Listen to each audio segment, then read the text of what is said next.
जब अपनी ज़िंदगी में फेल्यूर्स को एक्सपीरियंस करते हैं, वो जो मोमेंट्स होते हैं ना, उस वक्त ऐसा लगता है कि बस अब ज़िंदगी ख़त्म हो चुकी है। हर चीज़ हमारा खिलाफ हो रही होती, कुछ समझ नहीं आ रहा होता कि करे तो क्या करे। कहीं कोई उम्मीद नज़र नहीं आती, अंदर से बिल्कुल टूट जाते हैं, बिखर जाते हैं। पर पता है क्या, जब सिचुएशन सबसे ज़्यादा खराब होते हैं ना, असल में ज़िंदगी वहीं से बदलना शुरू हो जाती है। यही वक्त होता है जहाँ हमें टफ बनना पड़ता है, खुद को समझाना होता है कि इट्स ओके टू फेल। पर बचपन से हमें हमेशा जीतने के लिए तैयार किए जाते हैं। हर बार सक्सेस की बातें की जाती है, उनकी इम्पोर्टेंस बताई जाती है। लेकिन अगर जब गलती से फेल हो गए तुम, तो फेल्यूर से कैसा डील करना है, इस पे कोई बात नहीं करना चाहते, क्योंकि यहाँ तो पहले ही सबकी डिक्शनरी में फेल्यूर एक नेगेटिव वर्ड है। वो समझते हैं कि फेल होना मतलब तुम कमज़ोर हो, नाकाबिल हो, तुम कुछ नहीं कर सकते। पर मुझे ऐसा लगता है कि जितना ज़्यादा सक्सेस पर जोर दिया जाता है, उसे कई ज़्यादा फेल्यूर और रिजेक्शन ज़रूरी है। ये बात हमें बचपन से सीखनी चाहिए, क्योंकि जब हम फेल होते हैं तो हमें पता ही नहीं होता कि क्या करना चाहिए, आगे कैसा बढ़ना है। उनको लगता है कि हम लाइफ में फेल हो रहे हैं और शायद इसलिए सक्सेस अच्छी है और फेलियर बुरा है।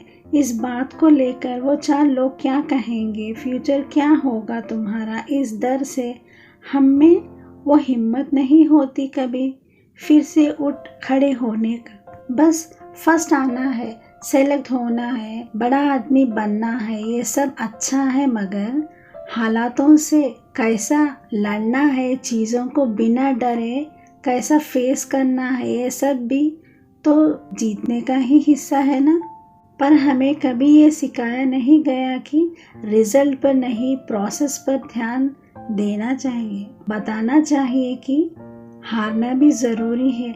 अगर ये स्ट्रगल्स, चैलेंजेस नहीं होंगे तो हम कभी बेहतर नहीं हो पाएंगे, वो प्रेशर नहीं हैंडल कर पाएंगे और ज़िंदगी की उससे मिली हर चीज़ की कदर नहीं होगी हमें। इसलिए अगर तुम्हारी ज़िंदगी में ऐसा मोमेंट आया है जिसने तुम्हें तोड़ दिया है, तुम परेशान हुए हो, तुम गिर गए हो, तुम फेल हो गए हो, चाहे वो अपने रिश्तों में, काम में या अपने सपनों से, देन कंग्रेचुलेशंस, क्योंकि तुम्हारा सबसे बड़ा फेलियर ही तुम्हारी ज़िंदगी का टर्निंग पॉइंट है। फेलियर कोई फाइनल नहीं है, बस तुम प्रोसेस में हो सक्सेस की, क्योंकि वो खुशी, वो प्राउड वाली फीलिंग ओवरनाइट कभी सक्सेस से नहीं मिलती, जो 1000 बार गिर के उठने से आती है। हाँ, बुरा लगता है फेल होने पर,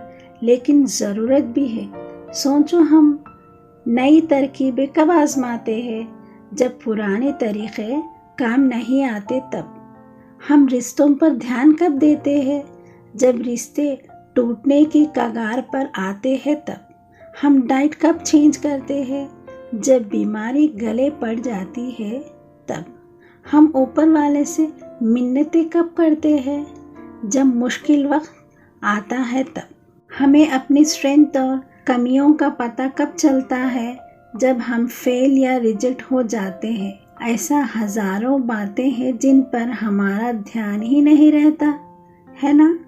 जो एक ही इशारा करती है कि फेलियर्स आर द बेस्ट, जो हमारी अधूरी बिगड़ी चीज़ों को सुधारने का एक और मौका है। अब देखो, ज़िंदगी के लेसन्स सिर्फ ज़िंदगी ही दे सकती है, जो कोई स्कूल, कॉलेज या कोर्सेस कभी नहीं सिखा सकती। वो बखूबी जानती है कि कब कैसा, कौन सा चैप्टर पढ़ना है हमें। वो कभी उठाएगी भी तो कभी गिराएगी भी, कभी हंसाएगी भी तो कभी रुलाएगी भी। अब देखो ना, मंजिल इतनी ऊंची है और वो आसानी से मिल जाए, ऐसा तो हो ही नहीं सकता। क्या है कि ज़िंदगी में कुछ भी फ्री नहीं होता, यहाँ हर चीज़ की कीमत अदा करनी ही होती है। मैं खुद अपनी लाइफ में कई बार फेल हुई हूँ, but what I learn from those failures is that you will never truly enjoy the success until you taste failure. सच है ना? And you know what it tastes like shit. Yeah, this is how life is. जिंदगी बार बार challenge करेगी, but don't say why me, say try me. देखो, कहानियाँ भी उन्हीं की सुनी जाती है जिनकी कामयाबी के पीछे बहुत फेल्यूर्स, रिजेक्शन छुपे होते हैं। तभी हम उनके जैसे बनना चाहते हैं, मगर उनके जैसे बनने के लिए तुम्हारा अपनी कहानी भी मज़ेदार होनी चाहिए। इसलिए अब बारी तुम्हारी है। So what's your story?